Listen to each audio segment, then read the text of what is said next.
అందరికీ వందనాలు.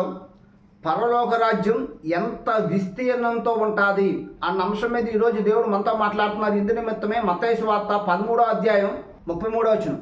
ఆయన మరొక ఉపమానం వారితో చెప్పాను. పరలోక రాజ్యం ఒక స్త్రీ తీసుకుని పిండి అంతయు పులిసి పొంగు వరకు 3 కొంచెముల పిండిలో దాచిపెట్టిన పొల్లని పిండిని పోలి ఉన్నది. ఒక స్త్రీ పిండిని తీసుకుని నానబెట్టింది. అది కాలం గడుస్తుండగా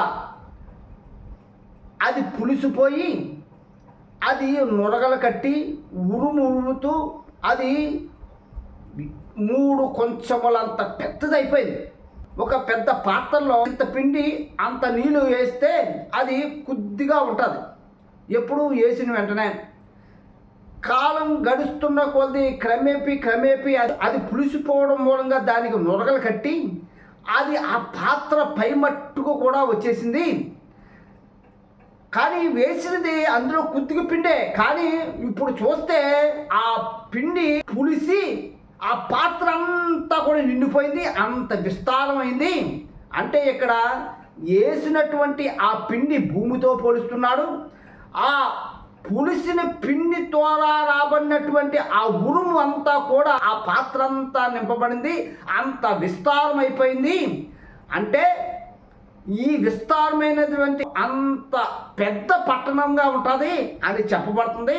ఈ భూమి చిన్నగా ఉన్నది కానీ పరలోక రాజ్యం మహా పెద్ద పట్టణంగా ఉంటుందని చెప్పబడుతుంది. అది ఎంత పెద్ద పట్టణంగా ఉంటుందంటే ప్రకటన గ్రంథం 21వ అధ్యాయం 16-17 వచనాలు. ఆ పట్టణము చచ్చౌకమైనది, దాని పొడుగు దాని వెడల్పుతో సమానము. అతడు ఆ కొలకరతో పట్టణము కొలగా దాని కొలత 755 కోసులైనది. దాని పొడుగును ఎత్తును వెడల్పును సమంగా ఉన్నది. మరియు అతడు ప్రాకారమును కొలగా అది మనుషుని కొలత చొప్పున 144 మూరలైనది. ఆ కొలత దూత కొలతయే. ఒక కొలకర్రతోని కొలిస్తే 750 కోసులంత దూరం ఉన్నది ఆ పట్టణం. ఆ పట్టణం ఏ విధంగా ఉందని చెప్పబడుతుందంటే చచ్చౌకంగా ఉందని చెప్పబడుతుంది. అంటే 4 పలకలుగా చతురస్రంగా ఉంది. దాని పొడవు ఎత్తు వెడల్పు అన్నీ కూడా సమంగా ఉన్నాయి. అంటే ఆడుకునే క్యూబ్ ఎలా ఉంటుంది, 4 పలకలుగా ఉంటుంది. దాని ఎదర వెనక పైన కింద ఇటువైపు అటువైపు ఎటువైపు చూసినా సరే 4 వైపులో చతురస్రంగా ఉంటుంది. అదే విధంగా పరలోక రాజ్యం కూడా చతురస్రంగా ఉంటుంది. ఇప్పుడు అయితే ఈ భూమి గుండ్రంగా ఉంది, కానీ పరలోక రాజ్యం 4 పలకల చచ్చౌకంగా ఉంటుంది. ఎటు చూసినా ఒకే విధంగా ఉంటుంది.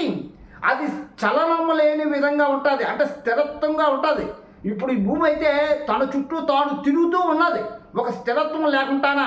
కానీ పరలోక రాజ్యం అలా ఉండదు, స్థిరంగా నిలబడి ఉంటుంది.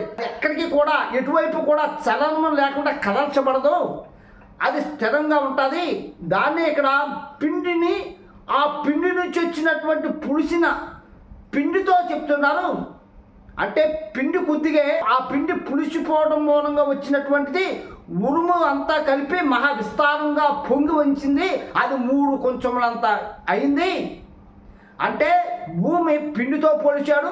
దాని నుంచి వచ్చినటువంటి ఆ పులిసిన పిండితో విస్తారమైనటువంటి 3 కొంచెములంత పెద్దదైంది. చూసారా, ఆ పెద్దదే పరలోక రాజ్యం. అంత పెద్దది ఉన్నదని చెప్పబడుతుంది. ఈ వచనం ద్వారా మనకి అద్భుతం దేవుడి గురించి మాట్లాడి దీవించును గాక. ఆమేన్.